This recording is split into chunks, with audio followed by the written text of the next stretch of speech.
कि मैंने अपनी पहली वीडियो में आपको यूक्लिड डिवीज़न लेमा और यूक्लिड डिवीज़न एल्गोरिथम के बारे में बता दिया था, और इस वीडियो में मैं आपके लिए यूक्लिड डिवीज़न एल्गोरिथम को डायग्राम्स के माध्यम से समझाऊंगा। ठीक है, और आई होप इसको समझने के बाद आपको यूक्लिड डिवीज़न एल्गोरिथम में कोई भी परेशानी नहीं आएगी।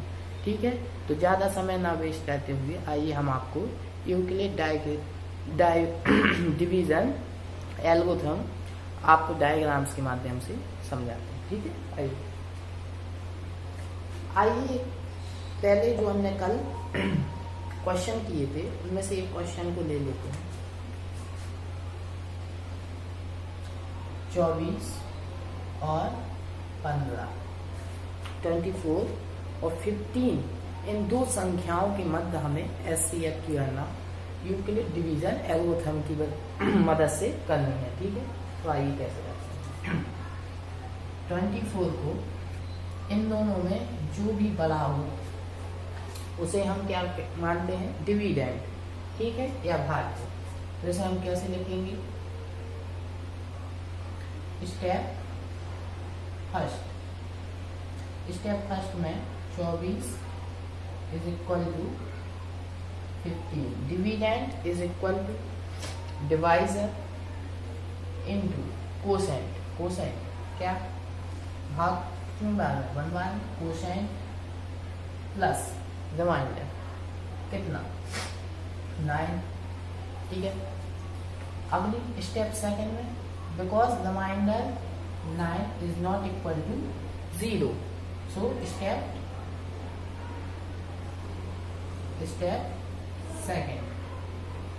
सेकंड में अब जो हमारा डिवाइजर था वो क्या हो जाएगा, डिविडेंड इज इक्वल टू और रिमाइंडर डिवाइजर इनटू 1 प्लस 6। ठीक है, because 6 remainder is not equal to 0। अब हमारा अगला स्टेप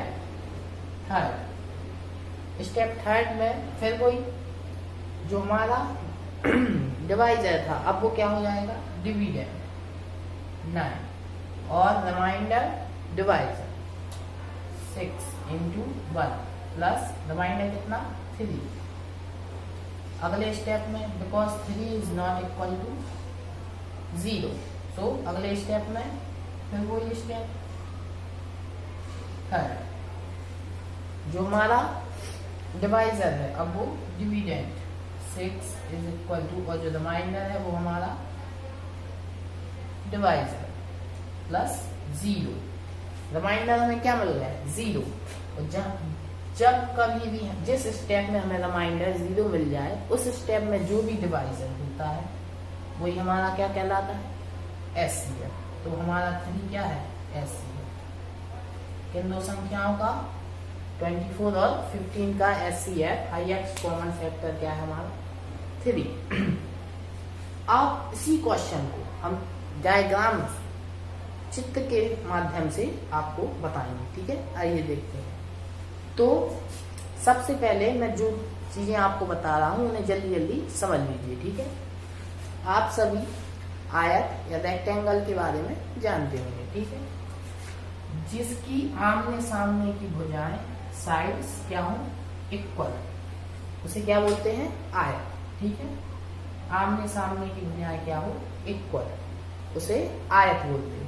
और वर्ग स्क्वायर, जिसकी चारों भुजाएं समान हो उसे क्या बोलते हैं, स्क्वायर। ठीक है, तो आप इनके बारे में 9th क्लास में आपने पढ़ा है। ठीक है, इन्हीं से हम इन क्वेश्चनों को हल करेंगे। ठीक है, आइए अब हमें डायग्राम्स के माध्यम से यूक्लिड डिवीजन एल्गोरिथम को कैसे देखेंगे, तो उसके लिए क्वेश्चन यही ले लेते हैं जिससे आपको समझ में आया। 24 एंड 15 हमारी जो भी बड़ी भुजा हो या बड़ी संख्या हो उसको हम रेक्टेंगल की क्या लेते हैं, लेंथ। ठीक है, एक हम रेक्टेंगल बनाएंगे। ठीक है,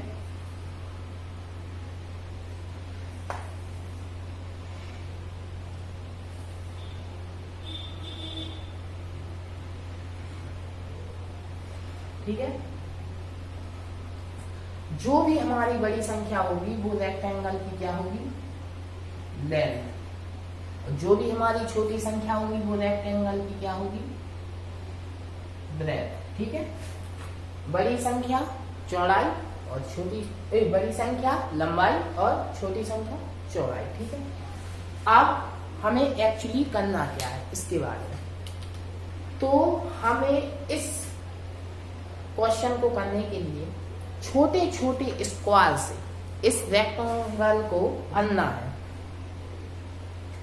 तो वो कौन सी उस स्क्वायर की भुजा होगी, और जो भी उस छोटे स्क्वायर की भुजा होगी वो ही हमारी इन दो संख्याओं की क्या कहलाएगा, एचसीएफ। मतलब हमें बड़ी इसे एक छोटा स्क्वायर ढूंढना है कोई भी साइड का, जो इसमें अधिक से अधिक बार फिट हो जाए, मतलब छोटे छोटे स्क्वायर से एक बन जाए। तो इसको हम कैसे करेंगे, आइए देखते हैं। तो इसमें से आप सबसे पहले स्क्वायर किसका, जो भी बड़ी संख्या है, मतलब लेंथ और छोटी संख्या का स्क्वायर बनाएंगे। ठीक है, मतलब आप लेंथ यहाँ तक की 15 काउंट कर लेंगे और यहाँ पर एक स्क्वायर बना लेंगे। अब ए डिस्टेंस 15 है तो ए डिस्टेंस में कितनी हुई, 15। ठीक है, अब आपने यहाँ से यहाँ तक की डिस्टेंस कितनी ली, 15, और ए भी 15 होगी, ए भी 15 होगी। वर्ग की चारों भुजाएं क्या होती, समान। ठीक है, तो ये हमें 15/15 का क्या मिल गया, स्क्वायर मिल गया। ठीक है, लेकिन ये तो हमारा 15/15 का स्क्वायर नहीं है, इसलिए अब हमें जब तक हमें दो स्क्वायर जो समान हो नहीं मिल जाए तब तक ये प्रोसेस हमें आगे बढ़ाती रहती है। ठीक है, अब ए 15 है, ये पूरा 24 था, तो ये कितना होगा, 9। 24 में से 15 को घटाया तो 9, तो ये कितना हो गया है, 9। तो ये कितना है, 15। तो फिर बड़ी भुजा और छोटी भुजा वाला स्क्वायर हम फिर बनाएंगे। ठीक है, अभी छोटी वाली भुजा वाला स्क्वायर बनाया था, अब फिर इस छोटी भुजा वाला स्क्वायर बनाएंगे। ठीक है, अब हम फिर 9 डिस्टेंस लेके ए 9 डिस्टेंस कितने की, 9।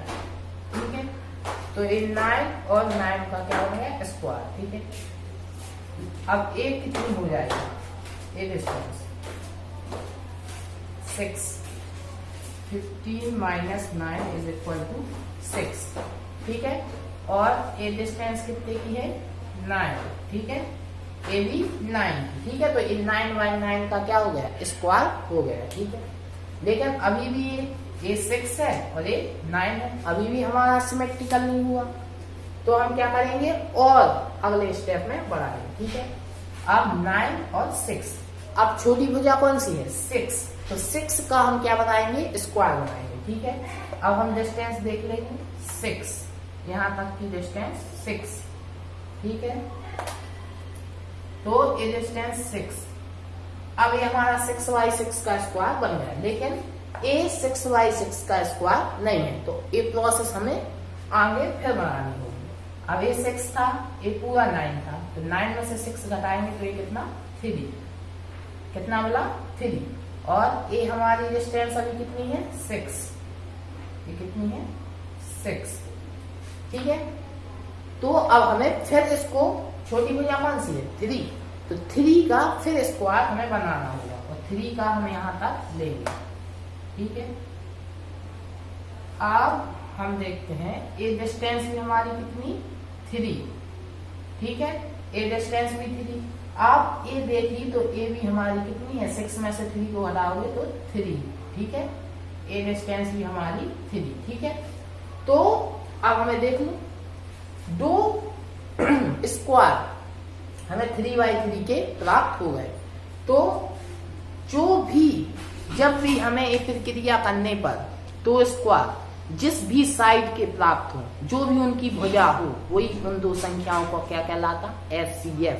तो 3 साइड क्या है, सबसे 3 साइड है, ठीक है, स्क्वायर की सबसे स्मॉलेस्ट स्क्वायर की साइड क्या है 3, तो 3 हमारा क्या हो गया SCF इन दो संख्याओं की है वही मेथड। आइए हम इनको और इसको कंपेयर करते हैं। ठीक है, सबसे पहले लेंथ हमारी क्या थी 24 और ये हमारा डिविडेंड क्या था 24। ठीक है, ब्रेथ 15 ये भी 15। अगले स्टेप में अब हमारा रेक्टेंगल क्या है ए है ना, पहले ए था अब ए है, तो लेंथ कितनी हो गई 15 और ब्रेथ कितनी हो गई 9 हो गई ना। फिर हमने क्या किया 9/9 का अगला रेक्टेंगल हमें ए मिला, अब लेंथ कितनी हो गई 9, देखो यहाँ डिवीजन क्या हुआ 9 और ब्रेथ 6, देखो 6।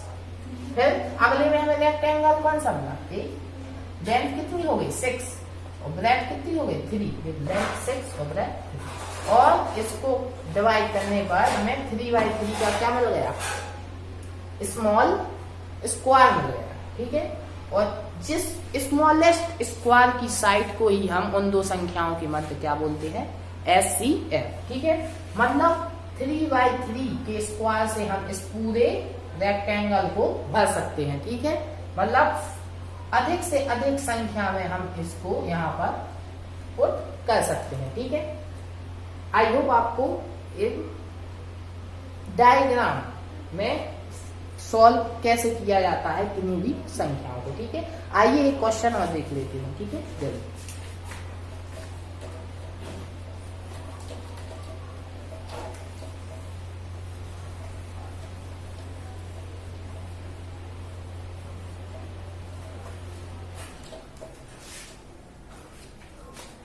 क्वेश्चन है 8 और 6 की मध्य SCF की गणना कीजिए। ठीक है, तो आपको हमने इनके सिंपल मेथड जो कि हमने यहाँ पे अभी बताया था वो तो आप कर ही लेंगे। आइए मैं इसे डायग्राम्स के माध्यम से समझाता हूँ। तो इन दो संख्याओं में जो भी हमारी बड़ी संख्या है क्या है 8, वो क्या होगी हमारी रेक्टेंगल की, वो हमारी क्या होगी लेंथ, जो भी छोटी है वो हमारी क्या होगी ब्रेथ। ठीक है,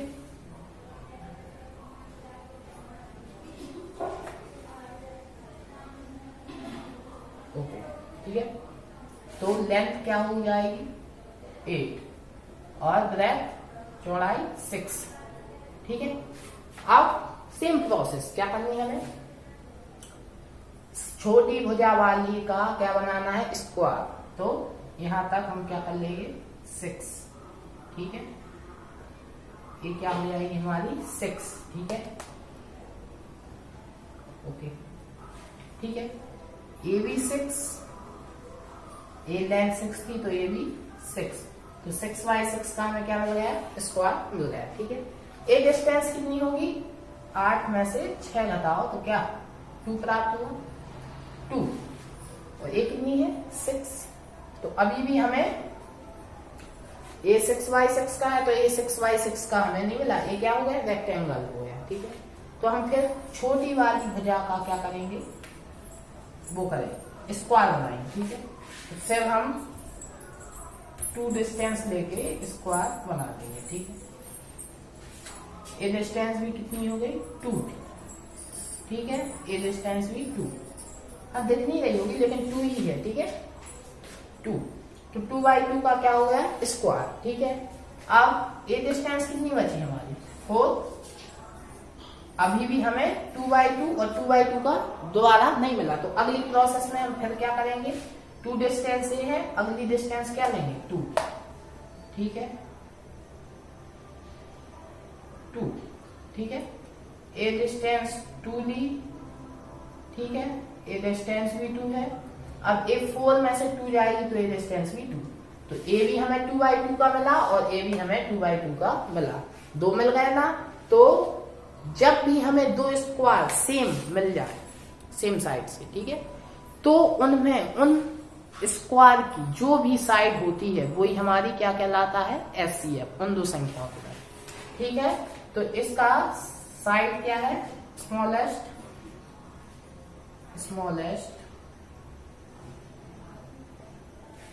स्क्वायर, साइड क्या है, साइड इज इक्वल टू 2, तो 2 ही हमारी क्या कहलाएगा, HCF, हाईएस्ट कॉमन फैक्टर। आप वैसे सिंपल भी देख सकते हैं, 8 को क्या लग 2 इंटू 2 इंटू 2 और 3 इंटू 2, तो इनमें कॉमन केवल 2 ही आया, तो हाईएस्ट कॉमन फैक्टर हमारा क्या हो गया 2।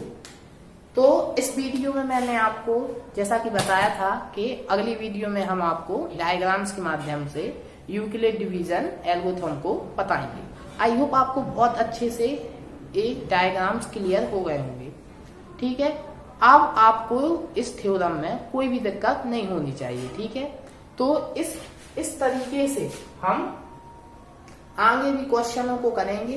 किताब में आपको कई क्वेश्चन मिल जाएंगे कि किसी ट्रे में रेक्टेंगल या स्क्वायर साइड की मिठाइयों को यदि आपको अधिक से अधिक बार रखना है तो आप किस प्रकार रखेंगे। सेम मेथड है, जब क्वेश्चन आएंगे तो हम आपको बताएंगे। तो डायग्राम्स के माध्यम से आपको आई होप क्लियर हो गया होगा। तो इस वीडियो में मैंने आपको डायग्राम्स के बारे में बताया। अब अगली वीडियो में हम अन्य थ्योरम और इससे रिलेटेड क्वेश्चन के बारे में बात करेंगे। ठीक है, थैंक यू सो मच।